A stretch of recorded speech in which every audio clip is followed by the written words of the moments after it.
Good morning, students. Today, day Wednesday, date 25 November 2020. Chapter number 1, page number 234. Class 5th. Today, we will learn about using variables in procedure. Procedure के अंदर variables का use होना. ठीक है. Now let's we start. Suppose we have entered a procedure of square having each arm of 40 instead of 30. Suppose करो, मान लो आपने procedure बनाया स्क्वेयर का, जो उसकी साइड्स थी, जो उसकी आर्म्स थी, 40 की जगह आपने 30 रख दी. तो इस प्रॉब्लम से बाहर आने के लिए आप क्या करोगे? टू ओवरकम दिस प्रॉब्लम, अगर आप इस प्रॉब्लम से इसको बाहर आना है विदाउट यूजिंग वेरिएबल्स को यूज किए बिना, इधर यू हैव, अगर आप वेरिएबल्स को यूज नहीं करते, या तो आपको अलग से दोबारा प्रोसीजर बनाना पड़ेगा, और you have to modify the existing square procedure. या तो आपको वही प्रोसीजर को कैसे सुधारना है, कैसे आपको उसको तैयार करना है. The former calls for duplication of efforts and the letter for cumbersome changes in the procedure. जो फॉर्मर जिसने बनाया वो क्या कहता है? डुप्लीकेशन ऑफ एफर्ट्स का यहाँ पे मतलब है जिसको एक बार करनी थी चीज और बार बार नहीं करनी थी. डुप्लीकेशन ऑफ एफर्ट्स का मतलब है इसको यहाँ पे बार बार किया गया. And the letter for numbers of changes in the procedure. बाद में क्या हो जाता है, कोई भी चेंज करना हो तो डिफिकल्टी आती है. फॉर एग्जाम्पल, आप अपनी लाइफ के में आप समथिंग कुछ प्रोजेक्ट तैयार कर रही हो कुछ भी, तो आपको उसमें कोई बाद में मिस्टेक पता लगे और उसको आपको रीन्यू करना हो, दोबारा तैयार करना हो, तो वही चीज़ से आपको दोबारा उसको तैयार करना हो, उसको न्यू बनाना हो, तो आपके लिए डिफ़िकल्ट हो जाता है. वैसे ही इसमें भी ऐसे ही है. Each time a different size is required for square. Her time क्या होता है, स्क्वायर के लिए हमें डिफरेंट साइज चाहिए होता है, अलग साइज चाहिए होता है. To overcome all these problems, we can define the procedure in following way. In problem से बाहर आने के लिए हम प्रोसीजर को कैसे डिफाइन करेंगे, ये आपके सामने पूरा स्ट्रक्चर बताया हुआ है. टू स्क्वायर, ये कौन सा मार्क है, कौन सा पंक्चुएशन मार्क है? कॉलन का.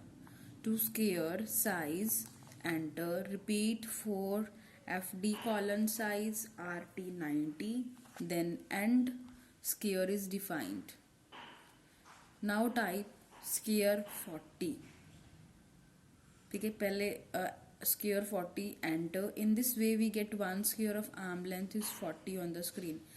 जब आप दोबारा, मतलब आपने एक टाइप को तो ऐसे बना लिया और दूसरे टाइप का आपने स्क्वायर 40 कर लिया. इससे क्या हो जाएगा, आपको एक और स्क्वायर मिल जाएगा जिसकी लेंथ क्या होगी? 40. If you want a square of size 30 then simply type square 30.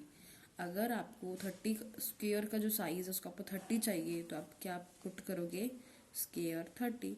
In this way we can get squares of different arm length with the same procedure. एक ही प्रोसीजर में हम अलग अलग तरह की स्क्वायर ड्रॉ कर सकते हैं. 30 आर्म लेंथ का, 40 आर्म लेंथ है. It is possible because we are using a local variable. Colon किस में यूज होता था? लोकल वेरिएबल में. तो इट पॉसिबल किस में है? Local variable. हमने पीछे पढ़ा था ना, लोकल वेरिएबल में कॉलन यूज होता है. Size in the procedure square and we can keep changing its value. जैसे साइज आप चेंज करते रहना और साथ में उसकी वैल्यू भी चेंज करते रहना. अगर आप ऐसा नहीं करोगे तो आपका प्रोसीजर प्रॉपर तैयार नहीं हो पाएगा. Using more than one variable, ये तो सिंगल वेरिएबल की यहाँ पे बात हो रही थी. अगर एक से ज़्यादा वेरिएबल को यूज़ करना हो तो आप क्या करोगे? At a time we have more than one input value in a procedure. जब आपको एक से ज़्यादा वेरिएबल आपको यूज़ करना है तो आप एक से ज़्यादा इनपुट वैल्यू इनपुट करोगे, कोई भी वैल्यू प्रोसीजर के अंदर. For example, to rectangle side A side B, बीच में देखो कॉलन के मार्क है, पंक्चुएशन मार्क है कॉलन का, ध्यान से देखना. एंटर रिपीट 2, आपको 2 बार रिपीट करना है क्योंकि रेक्टेंगल की 4 साइड्स होती हैं, साइड A साइड B, क्योंकि एक 2 साइड्स इक्वल होती है और 2 साइड्स इक्वल होती है, तो इसलिए रिपीट 2 लिखा गया है. तो 2 बार आपको रिपीट करना है.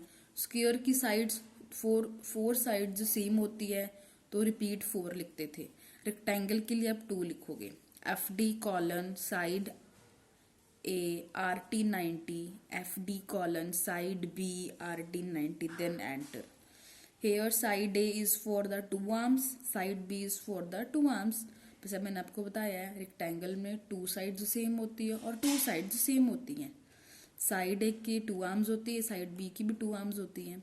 इफ साइड ए, अगर साइड ए 30 है, then the above command will be to rectangle. अगर एक साइड 30 है तो आपको नेक्स्ट आगे कमांड क्या पुट करनी है, repeat to FD50 RT90 FD90 RT, then enter, then end. Then आपका प्रोसीजर के अंदर एक से ज़्यादा वेरिएबल इजीली आप शो कर सकते हो कि हमने एक से ज़्यादा वेरिएबल यूज़ करा है. ऊपर फर्स्ट ये और सेकंड यहाँ पे, ठीक है. क्योंकि कॉलन तो सिर्फ किस में यूज़ करते हैं, लोकल वेरिएबल में, तो आपको वहाँ पे यूज़ करके बताया हुआ. इसमें कोई कॉलन यूज़ नहीं करा हुआ है, तो ग्लोबल वेरिएबल है, तो दोनों वेरिएबल का एक ही प्रोसीजर में यूज़ हो गया. आगे है recursion. When a procedure call up itself then it is called a recursion. बच्चे, रिकर्शन एक ऐसा प्रोसेस है जिसमें आइटम्स रिपीट होती रहती हैं, ठीक है. It goes on repeating again and again till the numbers of repeated turns are over. जितनी देर उनके लिए नंबर्स उतनी देर रिपीट करते रहते हैं अगेन एंड अगेन, जितनी देर till the numbers of the repeated turns are over, जितनी देर उनके नंबर्स उनको लगता है जितने नंबर ओवर नहीं हो जाते उतनी देर रिपीट करते रहते हैं. अगर प्रोग्राम आपको परमिशन देता है, to call a function inside the, अगर आपको इनसाइड द आपको प्रोग्राम अलो करता है फंक्शन प्लेयर इनपुट करने का, then it called a recursion, ठीक है. इस चीज को बार बार रिपीट करना. जैसे आपको एग्जांपल में आपको बताया गया है, to procedure to draw a square, ठीक है. स्क्वायर ड्रॉ करने का बताया गया. इसमें रिकर्शन का मतलब जब आएगा बताऊंगी आपको. To square size enter, LT90 enter, FD side enter, square side enter. दोबारा रिपीट होगी चीज, है ना. इट मीन्स क्या होता है, अगेन एंड अगेन कोई भी चीज का रिपीट होना उसे बोलते हैं recursion. And enter. Now type square 40 and observe the result. अब रिजल्ट क्या आएगा इनका, ये सब कुछ पुट करने के बाद क्या रिजल्ट आएगा. हेयर टू स्क्वायर क्या है, इसमें टाइटल लाइन है. साइड इज ए वेरिएबल, जो कॉलन डाल के साइड डाला वो क्या है, variable. When you call the procedure square 40 enter, जब आप प्रोसीजर को क्या करते हो, पुट करके बनाते हो, तो स्क्वायर 40 अगर यहाँ बनाओगे, एंटर करोगे, तो total will draw a square. Total एक स्क्वायर ड्रॉ कर देगा. कितनी साइड्स का, sides of 40 units. Infinite times का मतलब होता है जिसे हमें काउंट नहीं, इन्फिनिट टाइम्स मतलब जिसको काउंट नहीं कर सकते. Procedure square side here is calling itself, तो उसका मेन प्रोसीजर को क्या बोलेंगे हम, square side. This procedure will carry on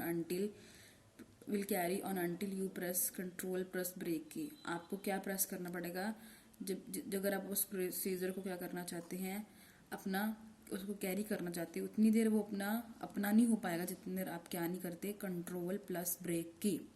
आपको ये प्रेस करके आप वेरिएबल में जो भी चेंजेस आप करना चाहते हो इजीली आप उसको चेंज कर सकते. अगर आपको वैसे सेम का सेम रखना है देन इट्स ओके. अगर आपको कोई चेंजेस करनी है तो आप क्या करोगे, you press control plus break key. You can also change the value of a variable, और वेरिएबल की जो वैल्यूज आप उसको भी चेंज कर सकते हैं.